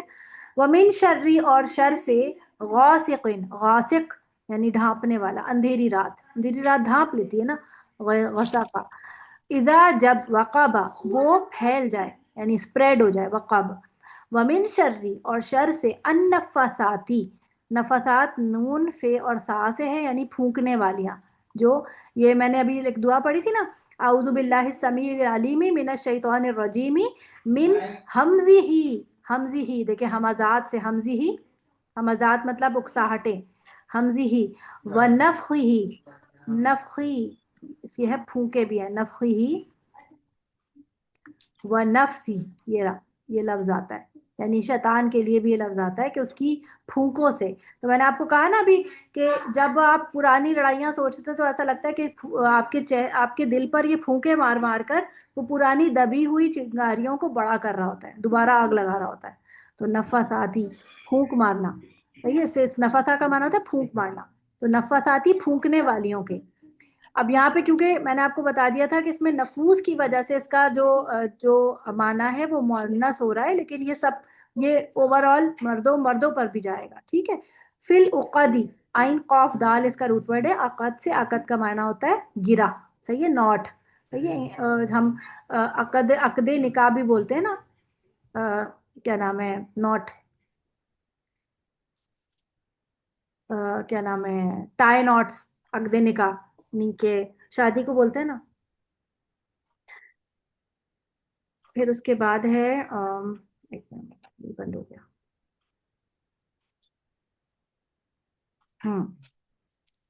ومن شرری، اور شر سے، حاسدن، حاسد کے، اذا جب حسدہ وہ حسد کرے. بہت ایزی ہے، جب آپ اس کو پڑھیں گے نا اور آپ کو سمجھ کے پڑھیں گے تو انشاءاللہ آپ کو یہ فوراً یاد ہو جائے گی ود ان 5 منٹس انشاءاللہ. قل اعوذ، اور یہ والی تو آپ کو ویسے ہی یاد ہو جائے گی، 3 آیتیں تو ویسے اتنی آسان ہے اس کی.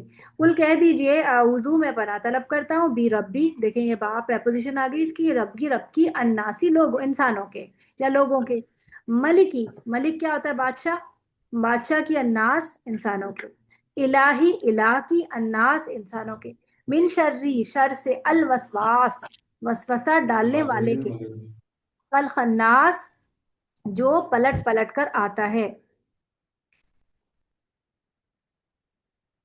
خناس پلٹ پلٹ کر آنے والے کے. تو یہاں پر دو طرح کے معنی اس کے آتے ہیں, پلٹ پلٹ کے آنا بھی اور کھسک جانا والا بھی. جو کھسکے گا وہ واپس بھی آئے گا نا, اسی لیے اس کا معنی جو ہے وہ پلٹ کر آنے والا, یعنی وہ چھوڑتا تو نہیں ہے نا, وہ واپس آتا ہے, کھسکتا ہے پھر واپس آتا ہے. تو الذی وہ جو یوسوسو وسوسہ ڈالتا ہے, وہی ہے وسوسہ کا روٹ ورڈ ہے واؤسین واؤسین. یہ 4 رباعی روٹ ورڈ ہے, کم ہوتے ہیں یہ لیکن یہ 4 والا ہے, ٹھیک ہے. خناس کا روٹ ورڈ ہے خاص, نون اور سین, خنس سے, ٹھیک ہے. فی صدوری صدر سے, سواد دال رے یعنی سینوں میں, الناس لوگوں کے, من الجنتی. اچھا یہ دیکھ لیجئے گا, یہ اکثر لوگوں نے بچپن میں یاد کیوں کہ اس کو جنتی پڑھ جاتے ہیں, صحیح ہے, من الجنتی جنوں میں سے, والناسی اور انسانوں میں سے, ٹھیک ہے. اب اس میں سے کچھ نہ کچھ پوچھنا ہے؟ نو مس. ٹھیک ہے, چلیں یہیں تک رکھتے ہیں اس کو. جزاک اللہ خیر اتنا ٹائم دینے کے لیے. سبحانک اللہم و بحمدک, اشہد ان لا الہ الا انت, استغفرک و اتوب الیک. کل انشاءاللہ ہم لوگ سورۃ الفلق, سورۃ الاخلاص اور سورۃ الکافرون کریں گے. السلام علیکم و رحمۃ اللہ وبرکاتہ. وعلیکم وعلیکم السلام السلام. ورحمۃ اللہ وبرکاتہ.